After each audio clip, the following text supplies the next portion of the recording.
जाओ का नारा आज बुलंद कर रहे थे राहुल गांधी। हमारे साथ धनंजय जी भी जुड़ गए हैं। धनंजय जी, आपके पास ही आता हूं, आपका स्वागत है। और आपके पास ही आता हूं, आपके पास आने से पहले एक बाइट सुनाना चाहता हूं, आप सबको बाइट सुनिए।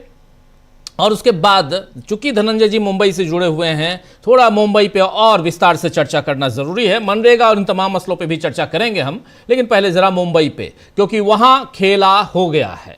और खेला में एसटी कैटेगरी को लाया ही नहीं गया अगर लॉटरी सिस्टम में, यानी ड्रॉ के समय, तो इसका मतलब है कि कुछ ना कुछ अंदर खाने और बता दिया गया, नियम कुछ और बना दिया गया। ये नियम कब बनाया गया, क्या हुआ, ये पता नहीं, लेकिन पहले ही बनाया गया होगा। जब बैक डेट में स्वामी अभिमुक्तेश्वरानंद को चिट्ठी दी जाती है, डिलीवर की जाती है, तो बैक डेट में बहुत कुछ हो सकता है। सरकार अपनी है, ऊपर भी नीचे भी, यानी डबल इंजन की सरकार, तो सब कुछ हो सकता है। उस पे चलते हैं, लेकिन उससे पहले जरा सुनिए इस बयान को।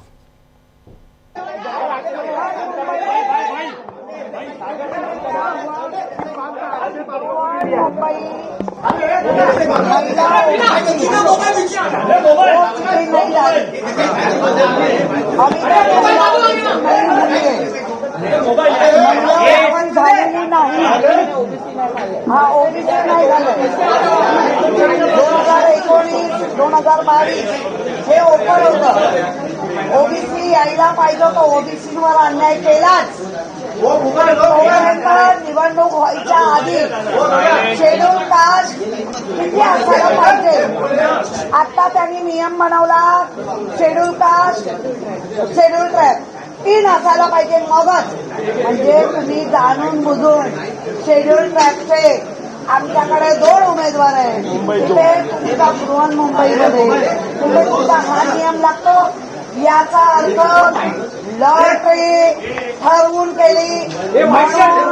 या संपूर्ण लॉटरी सिस्टम आणि त्यांच्या असलेलं निवडणूक प्रक्रिया याचा आम्ही धिक्कार करतो, निषेध करतो.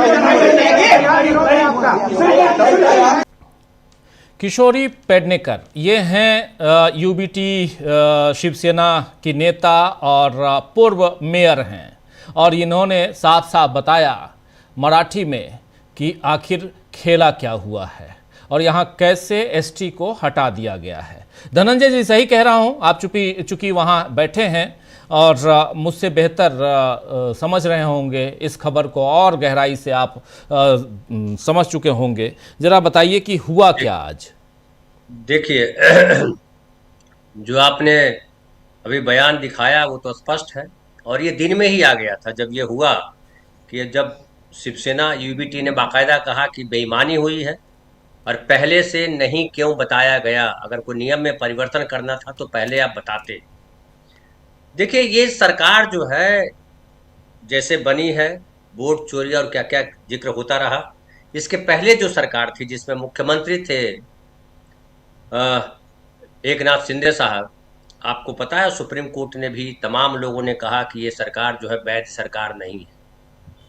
तो जो सरकार वैध सरकार नहीं होकर के, उनसे वैधता की अपील कीजिए, उनसे अपेक्षा कीजिए कि संवैधानिक तरीके से चीजें करेंगे, वो नहीं पॉसिबल।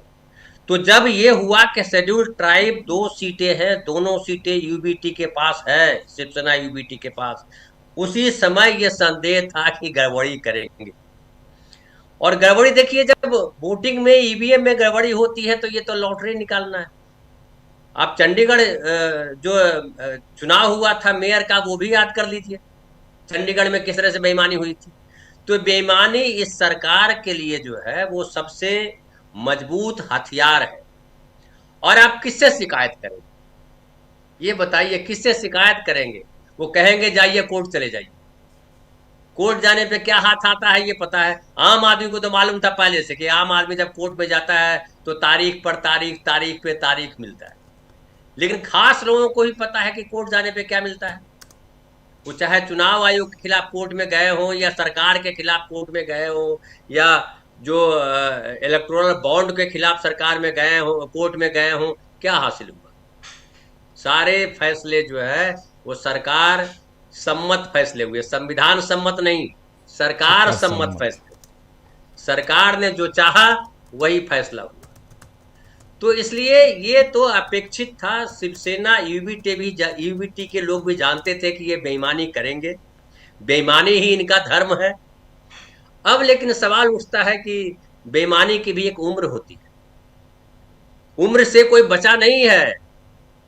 राजीव भाई, जिनको हमने ईश्वर माना है वो उनको ही उम्र ने नहीं छोड़ा, और हम रमुआ को भी ईश्वर ने नहीं छोड़ा, उम्र ने नहीं छोड़ा।